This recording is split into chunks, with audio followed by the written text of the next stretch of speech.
దేవునికి స్తోత్రం. అందరికీ నా హృదయపూర్వక వందనాలు. Praise the lord. దేవుడు మిమ్మల్ని మీ కుటుంబాన్ని దీవించి ఆశీర్వదించును గాక. ఈరోజు దేవుడు మనందరి కొరకు తెలియపరుచున్న అద్భుతమైన వాక్యం నుంచి మాటలు విందాం. యోవేలు గ్రంథము 3వ అధ్యాయం 10వ వచనం. బలహీనుడు నేను బలాఢ్యుడను అనుకొనవలెను. దేవునికి సమస్తమేమ కలుగును గాక. మనందరి జీవితాలు ఈ గొప్ప వాగ్దానం నెరవేర్చబడును గాక. ఆమేన్. దేవుడు తెలియపరుస్తున్నాడు. చెప్తున్న మాట ఏంటంటే, బలహీనులారా నేను బలహీనుడు రాలను అని చెప్పేసి అనుకుంటున్నటువంటి నీవు ఏమనుకోవాలి? బలాఢ్యులను బలవంతుడినే అనుకోవాలి. బలహీనంగా ఉన్నప్పుడే బలవంతుడును అని అనుకోవాలి అని దేవుని వాక్యం స్పష్టంగా తెలియపరుస్తూ ఉంది. ఎప్పుడు అనుకో ఇలా అనుకోకూడదు. నేను బలహీనుడను, నేనేం చేయలేని వాడను, పనికి మాలిన వాడను, ఏ పని నాకు రాదు, నేను ఇంతే అని ఎప్పుడు అనుకోకూడదండి. ఎప్పుడు కూడా నువ్వు వీక్నెస్గా ఉన్నప్పుడే చెప్పాలి, ఎస్ నేను బలవంతుడు. ఎలా బలవంతుడు? నువ్వు దేవుని వాక్యాన్ని బట్టి బలవంతుడు, దేవుని బట్టి బలవంతుడు. నిన్ను బలహీనత పరిచినటువంటి అంశం ఏతుందో ఆ అంశంలో నువ్వు బలవంతుడిగా స్ట్రాంగ్గా నిలబడగలగాలి. అప్పుడే నువ్వు విజయం పొందుకోగలుగుతావు. చాలామంది స్త్రీలు అంటూ ఉంటారు, స్త్రీలు బలహీన ఘటమని చెప్పి బైబిల్ చెప్తుంది కదా, నేను బలహీనురాలను, నేనేం చేయలేను అని అనుకుంటా ఉంటారు.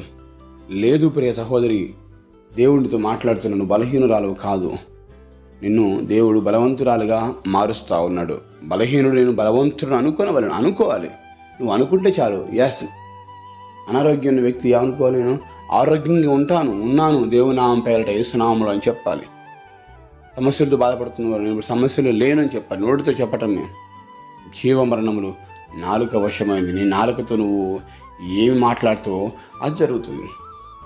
అయ్యో నేను సమస్యల్లో ఉన్నాను. నిజమే, సమస్యల్లో ఉన్నాను కరెక్ట్, కానీ మనం దాన్ని ఒప్పుకోకూడదు. ఇక్కడ దేవుని బిడ్డలు ఏది ఒప్పుకుంటే అది స్థిరపరచబడుతూ ఉంటుంది. ఈరోజు నీకున్న సమస్యలను బట్టి కృషించిపోతూ ఉన్నావు కావచ్చు. దేవుడు ఈరోజు తెలియపరిచిన మాట ఏంటంటే, నేను బలవంతుడును అని ఎప్పుడైతే అనుకుంటావో వెంటనే బలమును నువ్వు పొందుకోగలుగుతావు. దేవునికి మహిమ కలుగును గాక. అనారోగ్యంతో నేను ఆరోగ్యంగా ఉన్నాను, ఆరోగ్యాన్ని పొందుకుంటున్నాను అని చెప్పాలి. లేమిటితో ఆరోగ్య ఇబ్బందులు సమ్మతమైపోతున్న నువ్వు చెప్పగలగాలి. ఏమని చెప్పగలి? నేను దేవుడు ఆశీర్వదించాడు, నేను అనేకులకు ఆశీర్వాదకరంగా మారాను అని నేను బలవంతుడును ఆ విషయం నుంచి చెప్పగలగాలి. అప్పుడే కార్యాలు మనం చూడగలుగుతాము.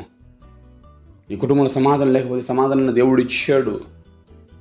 కృషించిపోతున్న బలహీనపరచబడుతున్న సమస్యలను బట్టి ఏ సమస్య నిన్ను ఇబ్బంది పెడుతున్న బలహీనుడిగా చేస్తూ ఉందో ఆ సమస్యను యేసునామములో తొలగిపోయి నీవు బలవంతుడిగా మార్చబడాలనేది దేవుని ఉద్దేశమైంది, ఆయన ఉద్దేశమైంది. అందుకే తెలియపరుస్తూ ఉన్నాడు.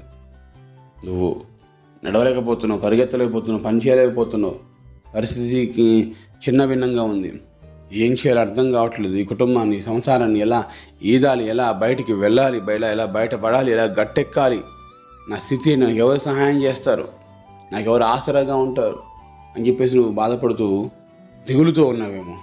నా దేవుడే తన దక్షిణాస్తమును చాపి నిన్ను బలపరచబోతా ఉన్నాడు. ఆయన మాట శక్తివంతమైనది, ఆయన వాక్కుకు బలమున్నది, ఆయన వాగ్దానము నీ జీవితంలో కార్యం చేయడానికి సిద్ధంగా ఉన్నది. ఈరోజు నీవు దిగులు చెందమ్మకు. సమస్యలు లేవని కాదు, ఖచ్చితంగా సమస్యలు ఉన్నాయనేదే. కానీ నీవు అనుకోవలసింది ఏంటంటే, సమస్యను బట్టి కృంగిపోకూడదు, సమస్య వైపు ఇప్పుడు చూడకూడదు. ఆ సమస్యను తీర్చగల దేవుని చూడగలిగితే మనము గొప్ప కార్యాలు చేయగలుగుతాం.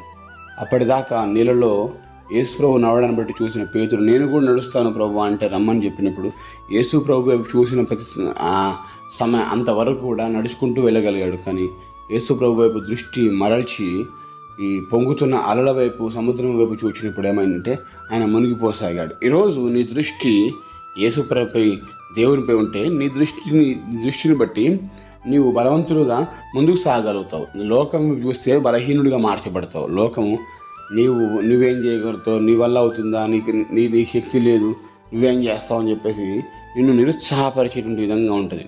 నిజమే అండి, అందరు నిరుత్సాహపరిచేవారు, ఎవరు ప్రోత్సాహపరిచేవారు ఉండరు.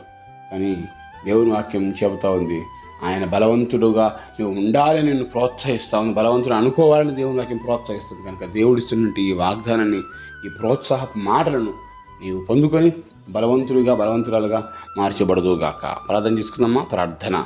మహాగణుడ పరిశుద్ధుల ప్రేమగల తండ్రి, వందనాలు, స్తోత్రాలు. గొప్ప వాగ్దానం మీరు మాకు ఇచ్చారు. బలహీనుడు అనుకున్న వాళ్ళను బలవంతుడు అని చెప్పాలంటున్నావు కదా ప్రభా. నిజమే తండ్రి. బలహీనంగా ఉన్నప్పుడు ఈ మాట చెప్పడం కష్టమైనప్పటికీ నీ వాక్యాన్ని బట్టి మేము ఎప్పుడైతే ఒప్పుకుంటామో అది మా జీవితంలో ఏ బలముగా ఏ కార్యం చేయబడుతుంది నమ్ముతున్నాను. మీరు ఇచ్చిన ఈ వాగ్దానం చూస్తున్నాను తండ్రి. కష్టంలో, నష్టంలో, ఇబ్బందులు, ఇరుకులు, అనారోగ్యాలతో, అప్పులతో, సమస్యలు, సమాధానం లేక కుటుంబాలతో ఎన్నెన్నో ఇబ్బందులతో ఉన్న వారి కుటుంబాలతో నీవే కార్యం జరిగింప చేయమని యేసు నామములో అడిగి వేడుకొని పొందుకుంటున్నాము తండ్రి. ఆమేన్.